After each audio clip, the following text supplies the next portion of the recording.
Yeah, excuse me being late. I've dragged into a couple of meetings. Excuse me, my voice is not in the best shape, as you can imagine. Yeah. So I need to put the phone away.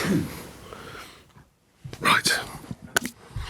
Afternoon, everyone. Welcome to our pre-match press conference to preview our game against Wolves. We'll start off with Vinny at start. Sean, first of all, can we start with fitness updates? Decore and Idrissa Gueye, any word on when they might be back for you?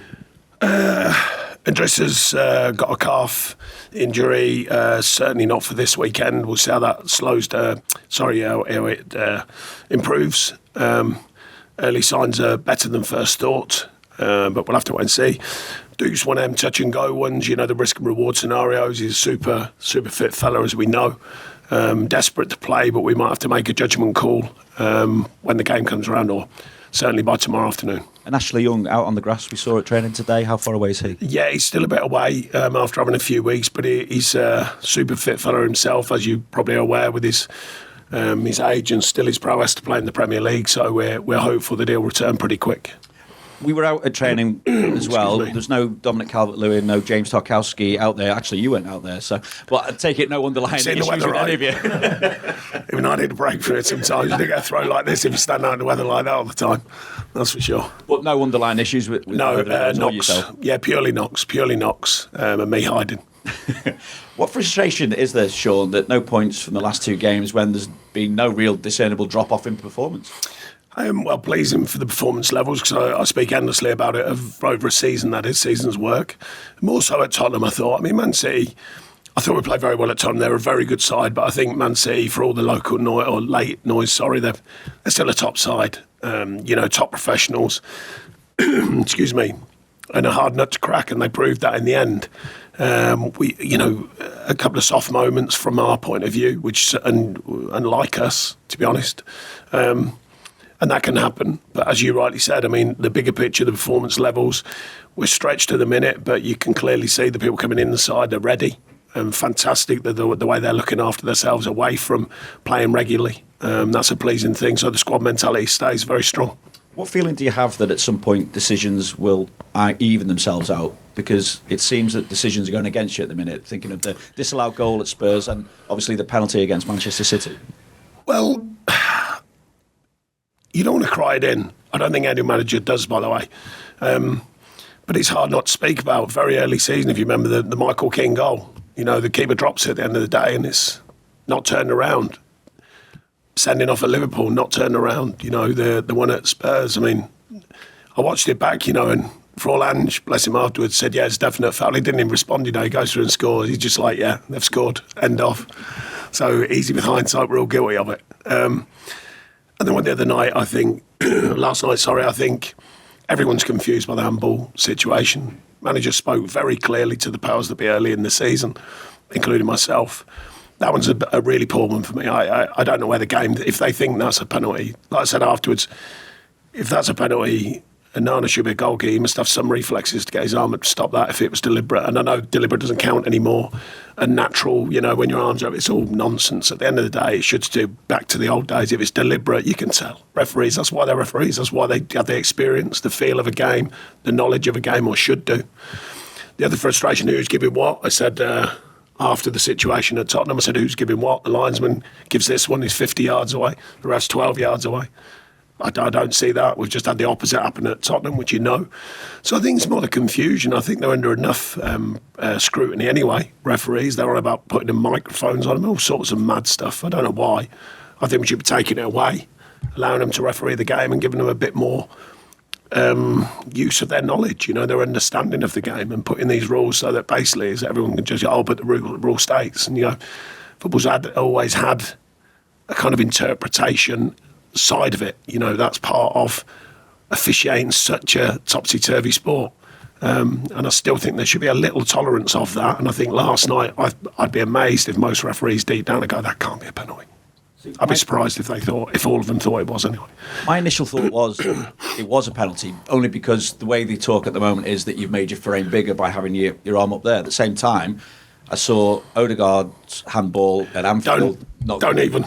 I don't know. I don't know who thinks that's not a penalty, apart from the people on the pitch. Yeah, the mitigation officials. there was that he slipped, but there's no mitigation then for Amadou Onana, who's making a genuine block for the ball. Yeah. Where his arm meant to go. So yeah, well, that's how confusing it is. So the officials are officiating that moment as it should be by the letter of the law. I think that's fair. I went and asked the officials, but not in a demanding way, because they're trying to work with what the rule states. But it's a bizarre rule in the first place, and no one quite understands it. No one quite gets it. The managers don't understand it, or most I've spoken to. Everyone's frustrated by it. The fans are frustrated by it. The pundits last night seemed equally frustrated by it. From what I gather, I only read a few bits this morning.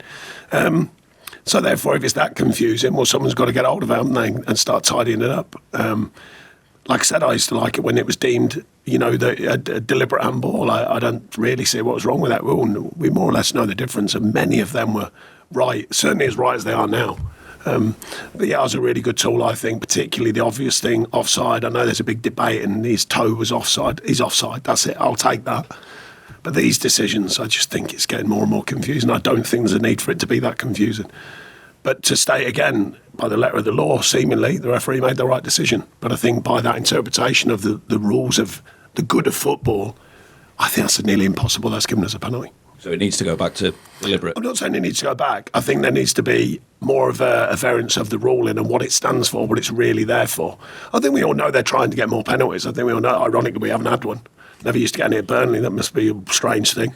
I don't know where that lives, but, I think, the powers that be want more goals. But there's a way of giving more goals in the sense of still make it a fair and even way of officiating for the game to be played in the right manner and delivered in the right manner. And I think the biggest word is confusion. I think everyone's confused, and certainly with handball now.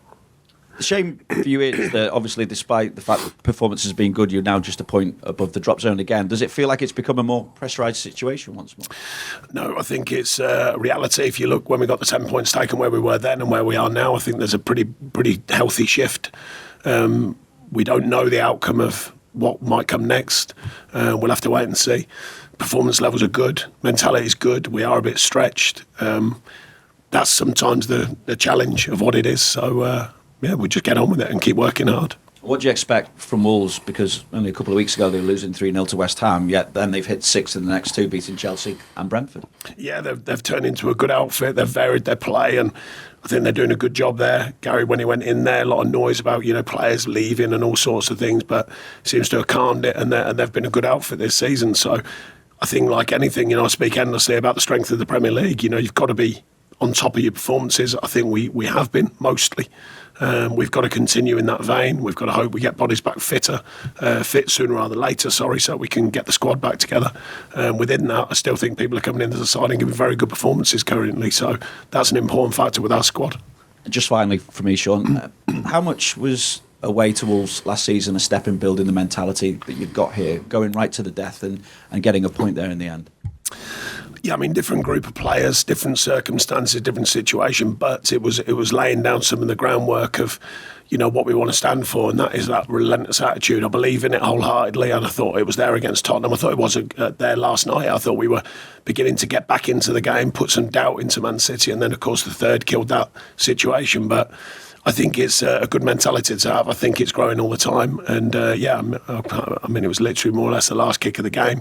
And that mentality is very pleasing for me as a manager, and I think it's growing all the time here.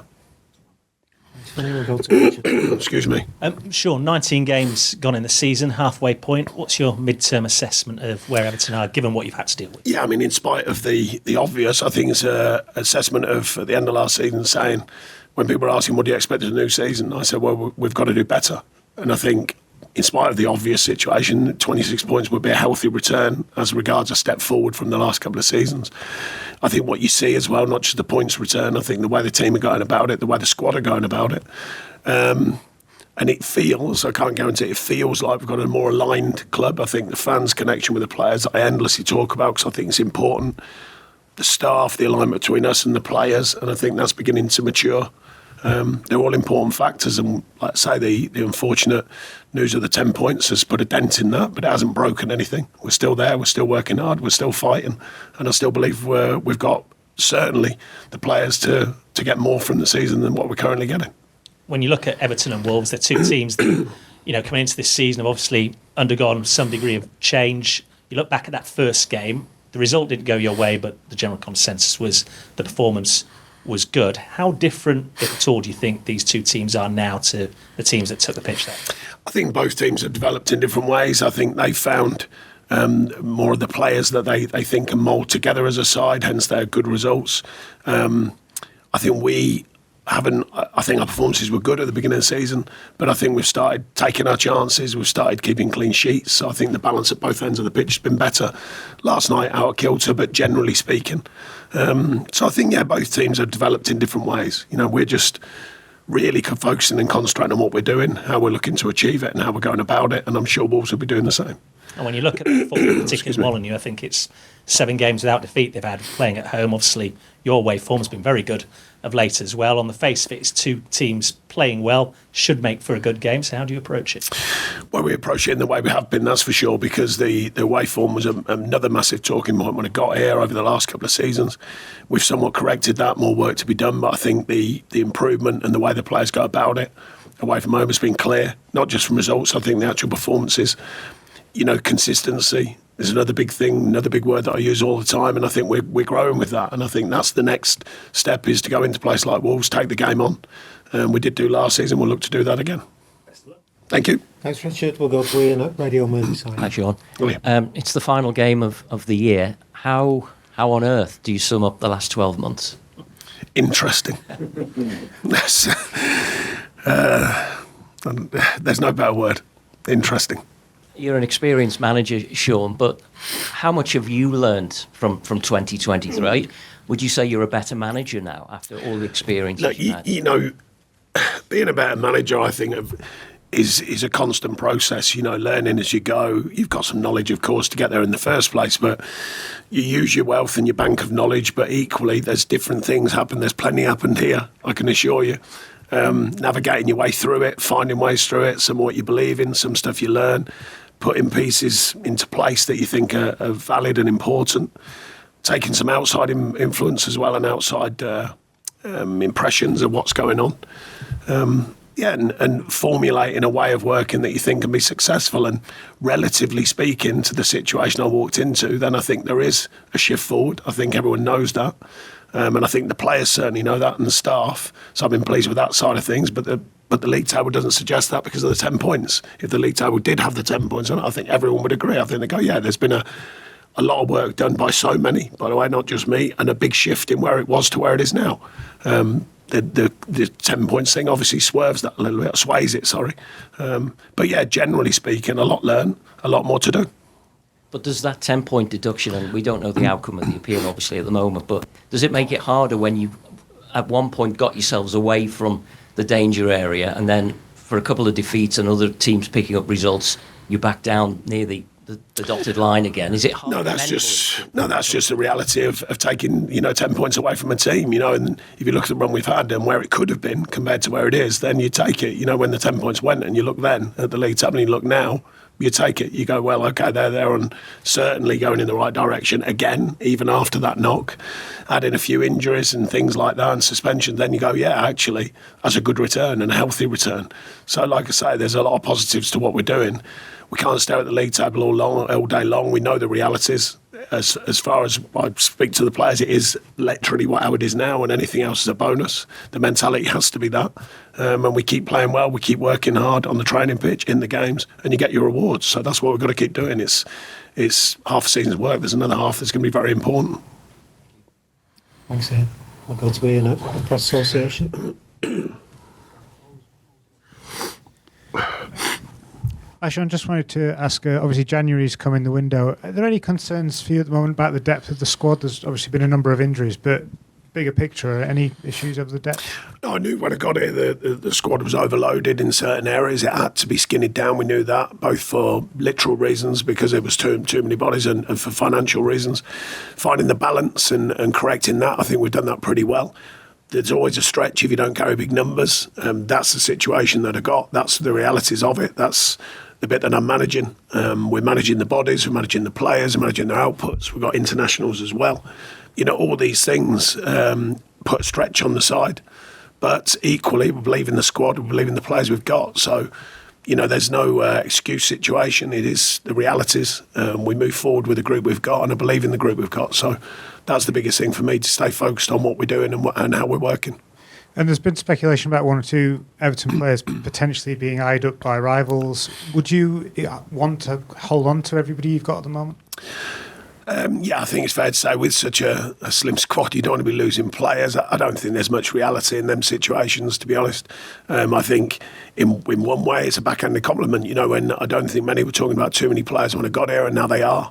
That's pleasing. Some of the players' development within the team, development within the club's recent development, if you like, or sort of rejigging the club to make sure we're on a better foothold in what we do.